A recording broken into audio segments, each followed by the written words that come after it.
right, we're back here on the GSMC Baseball Podcast. So next we're going to be talking about someone I don't know if baseball fans really like, but we have to talk about him because he is an important guy and important to baseball and what baseball is. And that, of course, being Mr. Rob Manfred, the commissioner of the league. So he announced he will be stepping down as commissioner after 2029. And so because of that, I just wanted to go over a little looking over his career, looking over what he's done, and what his impact and legacy on the game will be when he is done and when people look back on him. So, first, we're going to look at some of the more perceived negative things. Now, I'm going to tell you if I think they're negative, and just kind of what he'll be more known for, because, with people they don't like, they're going to focus on the negative. That is something I think is definitely negative, kind of killing the Oakland A's and baseball in Oakland. Now, the A's were a historic franchise, not necessarily in Oakland, but in Philly and all the other places they've played as well. They've been a fixture in baseball for a long time. We don't know if they're going to keep being the A's. I think they will be, but we don't know yet. It's too early in the process to tell. But just kind of killing baseball in Oakland there. Even though it necessarily wasn't entirely his fault, he was the commissioner when it happened. And because of that, he's going to take a lot of the blame for it.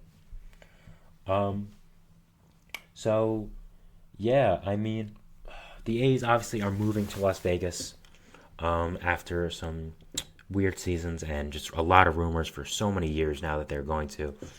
I think this is mainly to do with John Fisher and the absolutely horrible job he's done running this franchise, them not spending money, and because of that, fans don't come out to the ballpark, and because of that, they don't make much money, so they're moving.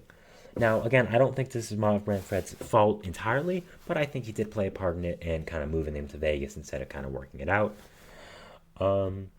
So I think this was a big negative. I think Oakland was a great baseball town that really would have showed out if they spent more money. You saw with the when last year when all the fans showed up to show them how much they care about their team, how much they care about the city. So I think this is a big negative on his resume, but again, it wasn't entirely his fault. But you have to put some of the blame on him just because he is the commissioner, and he was the commissioner at the time this situation did unfold. Next, we have the Astros. I think we all know what I'm going to talk about here, and that is the Astros sign stealing scandal. So a lot of people criticized him for this job because no players got into trouble. No players were suspended. Really, only what happened was some major fines, loss of draft pick, manager and GMs getting fired. Now, personally, I think this was enough. I am of the belief that everyone in 2017 and the time that they were doing some cheating things was also cheating. Maybe not to the extent of the Astros, and of course the Astros did win the World Series, so you have to take that into account. But I kind of think the Astros were used as a scapegoat simply because they won the World Series and they were the most successful team. That makes sense. It does make sense, unfortunately. Whether you're if you're an Astros fan, you have to say that does make sense. They were used as a scapegoat. It's understandable why Manfred would do that. So I think what they did was enough. I think people are underrating how big of losing draft picks are, getting your manager, who is one of the better in baseball, fired, your GM. So I think it's enough, but I think for more casual baseball fans, not to disrespect anyone, but I think for more casual viewers of the sport, this is going to be a blip on his resume because of a team cheating. Now, again, I think it was enough, but I understand why people may disagree. We never had a team cheat like this before. The closest example really is the 1919 White Sox, who weren't even cheating. They just threw the games to make some money. We've had individual players cheat all the time, of course. I mean, you look at the whole steroid era, Barry Bonds, Sammy Sosa, Mark McGwire, go on and on about all the players that cheated. But I think you didn't have a situation like this before.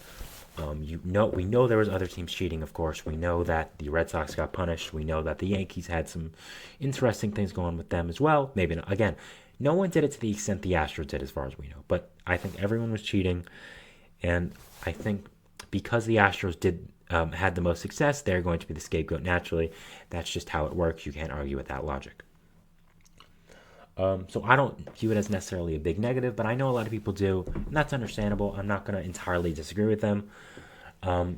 but I don't know if there was much more he could have done in this situation because it was just so unprecedented. So next we're going to talk about some of the rule changes he made and some of the more positive things, I guess, because I was actually a big fan of some of these rule changes. Some I wasn't. You'll see that. So first, we have bigger bases. I love this. I absolutely love this rule change. The bigger bases, the less pickoffs. I love stolen bases in baseball. I think it's one of the more exciting nuances of the game. I think it was a great addition to get it back in. Baseball was so exciting when these things happened, and so enjoyable. So yeah, I really enjoyed what he did here, what he did with this as well. I thought it was a great addition to baseball. And I think people like it as well. I think people were complaining about it, but they just want something to complain about. I don't know how you can complain about stolen bases. They're super fun. So I love this move. I thought it was one of the highlights of his career as commissioner, and I thought it was just really great in general. Next, the pitch clock. The pitch clock is very controversial because it had a lot of positives, but I think it did have some negatives. So, the positives. It definitely helped baseball's popularity. Baseball wasn't dead before the pitch clock. I want to make that very clear. Baseball was definitely not dead. But it was not as popular compared to sports like football, compared to sports like basketball, where there's action almost every minute. And with this new generation of people, including, I can say it myself because I am part of that, we don't have the longest attention spans. And I think people were less drawn to baseball than other sports because it just took longer. So the pitching clock eliminated kind of just the dilly-dallying in the middle of pitches and kind of just got rid of the little nothingness in the game. So now I think on the surface it's good.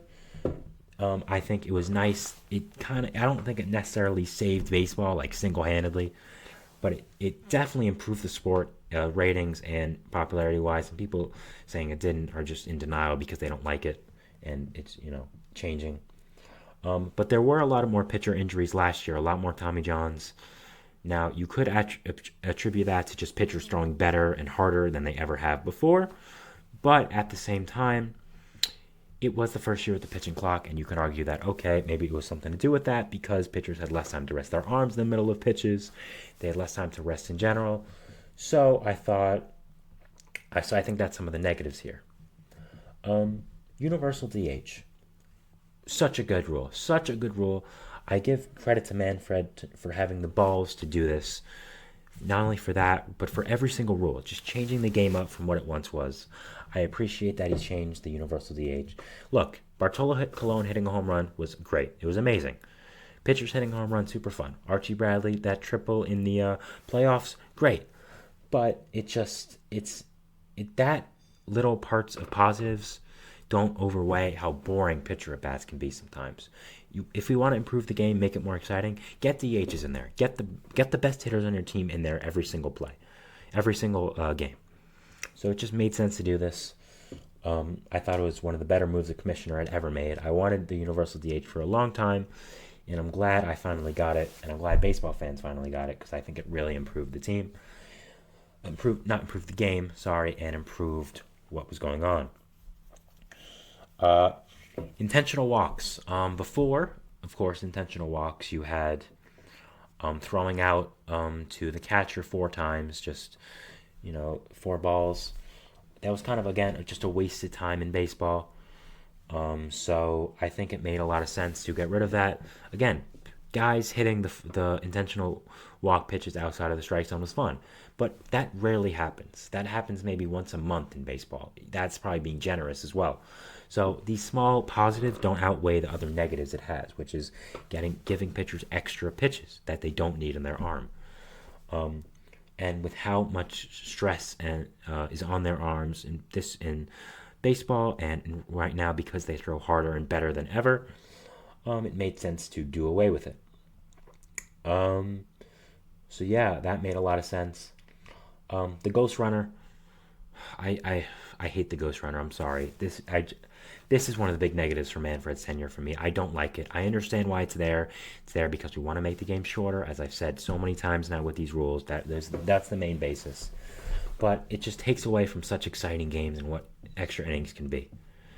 I understand why it's there, but I'm personally just not a fan of it at all. So it just, it made sense to get rid of it. Um, I mean, I made sense to get rid of it, but I still didn't like it. I thought I understand why he did it again, but I was just not a fan of it personally. I like long extra inning games. I like how exciting they can be.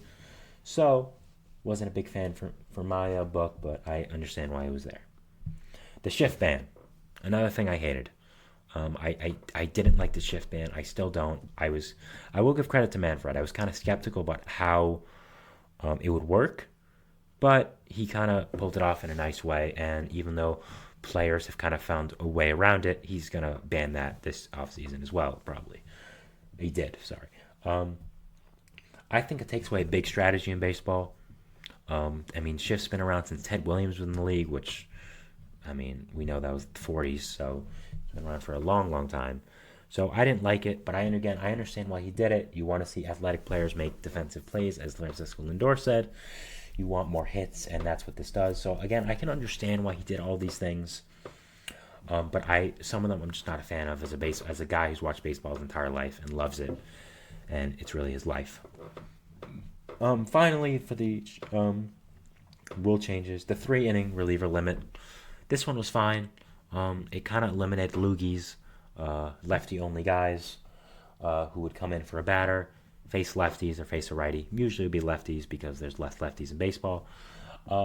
And just face them for 1 out and go out of the game. Now, it would take a long time because you would have to get them ready, go to the mound, make a pitching change, do it again if they were only in for 1 batter.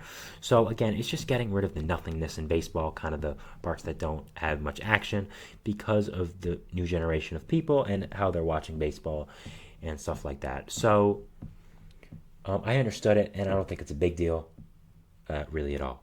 So overall, I think Manfred's tenure and what he'll be remembered with as commissioner is mixed. Again, his tenure's not over. There's gonna be a lot more stuff to do in 2029 and before that as well, before he retires. But as of right now, I think it is kind of iffy. I think it's kind of whatever a fan wants to think about. Some of the rules I really liked, some I didn't. The Astros situation, a lot of people consider as a big miss. Same with Oakland, which I would agree. So he was definitely mixed in his tenure, and I mean, most commissioners are. He's not going to be perfect. But one thing I do give credit to Manfred for is that he made rules. He made a lot of rule changes that changed the way baseball was traditionally played for the better, and kind of maybe lost some of the old traditional fans. He had the balls to do that, which I really respect. And even if some of them didn't work out, I respect that he was trying to make changes, trying to make the game better, and baseball definitely had to improve a little bit because of this and get a new generation of fans in, which I think he did. So that was segment 3.